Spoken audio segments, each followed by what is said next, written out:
ये मैं अपना सौभाग्य मानता हूं कि भारतीय जनता पार्टी के शीर्ष नेतृत्व ने मेरे ऊपर विश्वास किया और उन्होंने अपना, जिसको हम टिकट कहते हैं, वो दे करके आपके बीच में भेजा। और आज मैंने हमारी पूरी टीम के साथ हमारे सांसद महोदय नवीन जिंदल जी, सुरेश जी गर्ग, भाई अमरजीत जी छाबड़ा, जिला अध्यक्ष भाई मुनीश कठवाड़ जी, राम प्रताप गुप्ता जी और कैलाश भगत जी, सभी राजपाल तंवर जी, सबने इकट्ठे आकर के नॉमिनेशन किया है, फार्म भरा है और सब इकट्ठे मिलकर के चुनाव लड़ेंगे। किन किन मुद्दों को देखते हैं सर चुनाव में? भारतीय जनता पार्टी का एक ही मुद्दा है, विकास। विकास के नाम पर, लॉ एंड ऑर्डर के नाम पर चुनाव लड़ेंगे। लेकिन कांग्रेस कह रही, हाँ जी, आदित्य सुरजेवाला जी आपकी टक्कर में है, क्या कहोगे, किस तरह से चुनाव लड़ा जाएगा?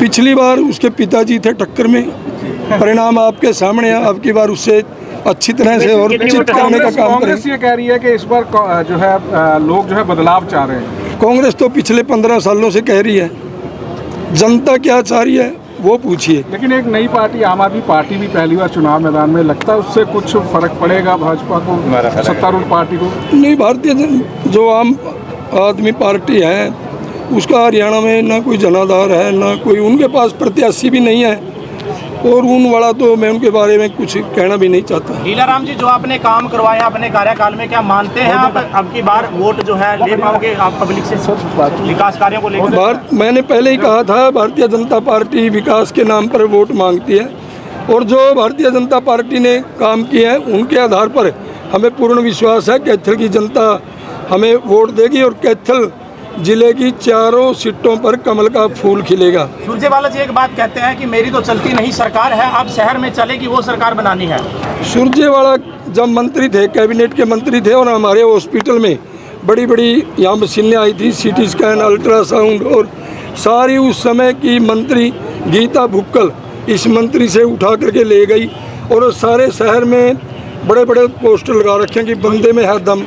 इसका दम तो हमने तब देख लिया था, ये कैबिनेट के मंत्री थे, कहते थे अम्बाड़ा तक की सड़क नहीं बनवा सके। जब मैं पहले विधायक था 16 सड़कों को एक गांव से दूसरे गांव की सड़क छोड़ करके गया था और वो 16 या 17 सड़क अब भारतीय जनता पार्टी की सरकार ने बनाने का काम किया है, जिसमें बंदे में दम है ना। 10 साल में एक सड़क भी नहीं बनी एक गाँव से दूसरे गाँव तक की। अब सरकार बनेगी सर? भारतीय जनता पार्टी की सरकार बनने जा रही है। हरियाणा का इतिहास है, जो सरकार सदा केंद्र में रही वही हरियाणा प्रदेश में बनती है और इसमें कोई अतिशयोक्ति नहीं। 8 अक्टूबर को हरियाणा प्रदेश में कमल का फूल खिलने जा रहा है। नायब सैनी जी दूसरी बार और भारतीय जनता पार्टी तीसरी बार सरकार बनाने जा रही है। क्या कहना चाहेंगे कैथल के लोगों को?